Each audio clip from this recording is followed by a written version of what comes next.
everybody, and welcome back to my channel. My name is Kaylisha, and I am a birth and postpartum doula. I thank you all for joining and tuning in today. By the time you see this, the holidays will have already passed. Happy holidays. I hope that you have enjoyed spending time with the ones that you love. So today I want to talk to you all about why I became a doula and how I became a doula. In my very first video, I talked about what exactly a doula is, their scope of practice, and our role during the birth and labor process. And I want to also talk to you about the steps that I took to become one if you are interested in doing so as well. So stay tuned. This is where I insert a cool. So, how to become a doula. I'm going to talk to you all about who I trained with, what their process looks like, what I'm required to do, and what step I'm at currently in that process.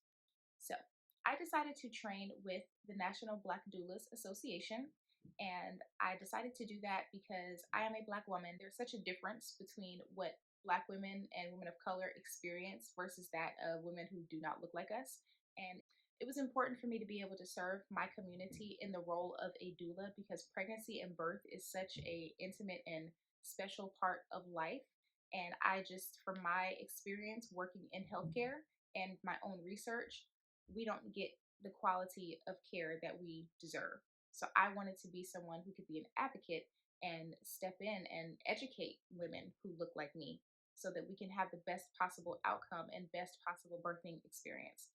So that is my reason why I chose to certify and train with National Black Doulas Association. Now, what their requirements are may be different from what I'm talking about. I can only speak to my experience during that time. What they require now may be totally different. So that is a disclaimer. I am not speaking for them and what they may be doing right now. I'm just talking about my experience and what I am currently dealing with in my certification process. So, step one with that organization is to sign up for a training with them. You sign up for your training. They offer a variety of weekends and different time frames that better suit your schedule. You have a lot of options, so you just choose one that works for you. And of course, you pay for it, and you just wait until you get emails and everything to prompt you what to do next. So once I signed up for my training, I got an email probably a couple of weeks before everything was getting ready to kick off, just to confirm, okay, you signed up for this. There's an enrollment form that you have to fill out just to solidify your spot, there to make sure that you're actually going to be there. And then they also send you an email to let you know, okay, you're not going to get the specific details of how the training is going to go until the day of. So the itinerary, all of that, what your days will specifically look like, you're not going to know that until the day of, when the introduction happens and you meet the person who's going to be hosting the training. So step one for me was to pick a time and date that worked best. At the time, I was still working a regular full-time job, so I had to find a weekend that worked better for me because requesting time off to do such a thing, COVID just didn't make, requests for PTO the easiest thing. And then step two was to complete the training. Once the day came, that morning you received an email to let you know when to log in. We did it via Zoom because, again, COVID, everything was virtual. So we did the training via Zoom. You get your Zoom link, and then once everyone that is in the class with you has arrived, you're going to meet your instructor, and then the instructor will, send you everything that you need via that Zoom conversation. So at that point, that is when you will get your packet for what the itinerary is going to be like, all of your learning materials. That is how you'll communicate with your instructor and any of your other classmates to answer questions or ask questions. But yeah, so that is step two. Step two is to complete the training. For me, my training was over the course of 3 days, 8 hours a day. And it was consistent information being provided throughout the 8 hours. It does not sound like a lot, but until you train and have to, sit through listening to everything that you're going to learn, it's a lot. It is a lot. So yeah, we did 3 days, 8 hours a day. So it was a Friday, Saturday, Sunday for me. And what we did was, we went over the itinerary for how that was going to look. What we were going to be learning for each specific time. There were guest speakers that would come in and teach portions of the class, but it's really content heavy. and you're learning the background of what a doula is. You're learning about what the philosophy of a doula is. You'll learn, and be asked what your philosophy will be, just to kind of like think pieces to give you an idea of what you need to be thinking about as you're venturing into this business. And then you'll also talk about birth. You'll talk about postpartum. You'll talk about lactation. There, you'll cover all of that over the course of 3 days. And trust me, there is so much information to go over. 3 days, again, I know I said it sounds like it's not a whole lot, but there's so much to go over. I mean, just birth alone could be taught in 3 days because there are so many things that contribute to, from the time you go into labor and have the baby. But yes, anyway, as I was saying, step one is to pick a time to train, pick a time frame that works best for you. And then step two is going to be to complete your training. Step three will be to certify. Now, this is where I talk about my personal experience with National Black Doulas Association.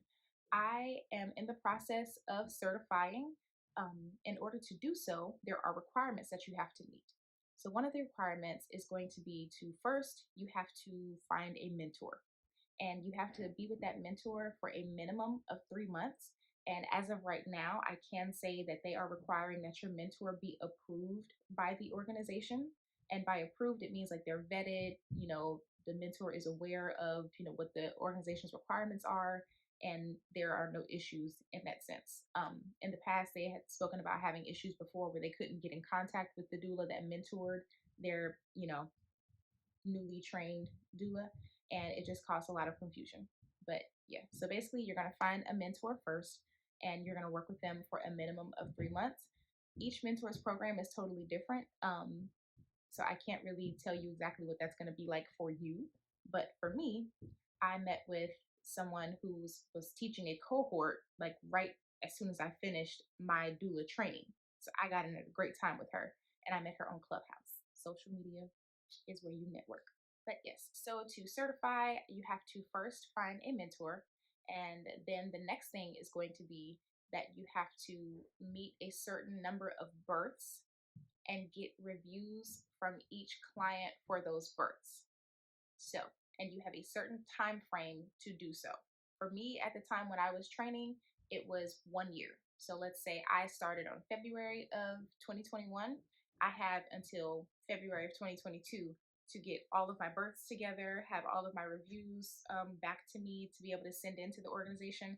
And my mentor also has to give me a review as well. So that's a short period of time. It felt like, for me, I felt intimidated when I first heard it. I'm like, oh my God, a year? How do I do this in 1 year? Get, 4 births and then my mentor and all that stuff. But it happened. It worked out. God is good. So yeah, that's one. You're going to get a mentor. Two, you have to have a certain number of births and have reviews, and your mentor needs to review you. And then three is to apply for certification. I can tell you a little bit more about that process once I actually submit my application. I have a couple more reviews to have sent back to me.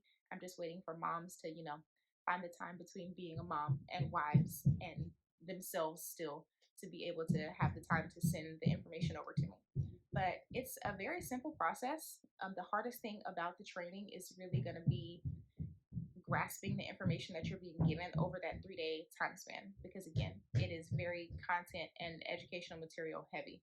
So you have a little bit of time to soak up a lot of information, and then you have a year to go and put forth everything that you were taught. So yeah, that's what I did. Now to talk about why I became a doula. I did so because I honestly did not know that there was a such thing as a doula. Um, I got my bachelor's degree from East Carolina University in public health in the year 2015.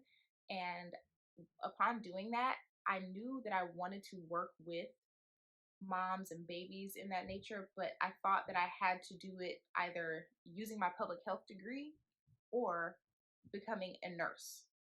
So, once I graduated, I was like, well, I mean, I guess I'll go back to nursing school and see what that's like, because public health, that's a whole nother video for a whole nother time. It's one of those degrees where if you don't have a master's or like a doctorate of some sort, then you're not really going to find the best job opportunities. They will really try to disrespect you with their offers as far as pay comes. And then the requirements for like experience are ridiculous. I just a little mini rant. I can remember applying for jobs. I graduated at 22. 22. These people were requiring me or wanting me to have 10 years worth of experience. And I just want to know, what did you all think I was doing at 12? 10 years of experience. I'm 22. How do I get in here? Yeah, it's a whole thing. But, anyways, so yes, I was under the impression that in order to really do what I wanted to do with this community of, birth, pregnancy, and babies, that the natural next step is for me to become a nurse. So I looked into that, and it just was not for me. After, and then while I'm trying to go to school, I'm also working at the same time. And I got the opportunity to work on the postpartum unit of a local hospital here in my area. And I absolutely loved it. But the downside was seeing how stretched thin the nurses were. I did not like how little time they got to spend with the families. I mean, even me in my role as a CNA, I didn't like, the time that I felt was cut short. Um, if you work in a hospital or know much about working in the hospital environment, there are always things happening. So I can't focus on just one family at a time because there are admissions, there are discharges, people are ringing their call bells. There's, nurses are calling me to go to one room and the next, and you're always being tugged in different directions. And I just didn't like that. And but I didn't know how else to be a part of that, journey for women. I didn't know what else I could do to work in that field. And luckily, my best friend from college, she was looking into becoming a doula, and she kind of put me onto information about what it is, and kind of, just left me some little breadcrumbs for myself to follow and do my own research. And upon looking up what a doula is, researching the organization, National Black Doulas Association, and also, YouTube research, looking at, videos and things like that, and articles about how helpful doulas are, I was like, hmm, I might actually like this. So let's try it and see what it's like. And then once I got to the training, I was even more sold on the idea. I'm like, this is exactly what I want to do. Like I finally felt like I found my niche and how to serve, this population of pregnant women. In a room full of medical professionals, and I say medical professionals because, as I discussed in my first video, doulas are not medical, but in a room full of doctors and nurses and anesthesiologists and things like that, and these women and their families are looking at me for comfort and understanding because they trust me. That's the part that really makes it worth it, is knowing that during such a vulnerable time, these families trust me, and they look to me for information, and they look to me for comfort, and they're really looking at me sometimes to, ask the questions that they're not comfortable asking. I love it. I absolutely love it. So here I am. I am 6 births in and about 4 postpartum clients in, and I am the happiest I have ever been in my adult working life. This is the most meaningful work I've ever done. Um, I'm very pleased with it. I can't wait to grow this into something bigger for myself. I am very passionate about what it is that I do. And yeah, I wanted to share with you guys how I came to the conclusion of becoming a doula and what it would take to become a doula. Because, for me, doing these videos, I want for someone to watch this and then also be like, okay, maybe this is something I want to do. And they find their passion and their purpose in becoming a doula as well. I don't want to just keep this to myself. I can't serve all of the moms in the world. So I want to encourage someone else to, you know, explore the idea, take a look at it, see if this is something you would love to do. And if you find that you have a passion for it, use it. Use it to serve other people. That is what I was taught, to use my gifts to help others. And I feel like I'm getting the opportunity to do that. I love every family that I've supported, and I'm so grateful for them for choosing me. So, yeah, this is literally the best decision I've ever made. Yeah, I'm very happy with my job.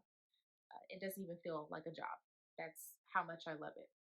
But yeah, I hope that I have given enough information. And if you have any questions, don't hesitate to comment below. Just let me know what you think about it, and if you're considering it, what makes you kind of apprehensive about it. Whatever you want to talk about, put it in the comments and I will respond. Please also make sure that you subscribe and like the video. I thank you so much for tuning in with me today, and I will talk to you guys later. Bye.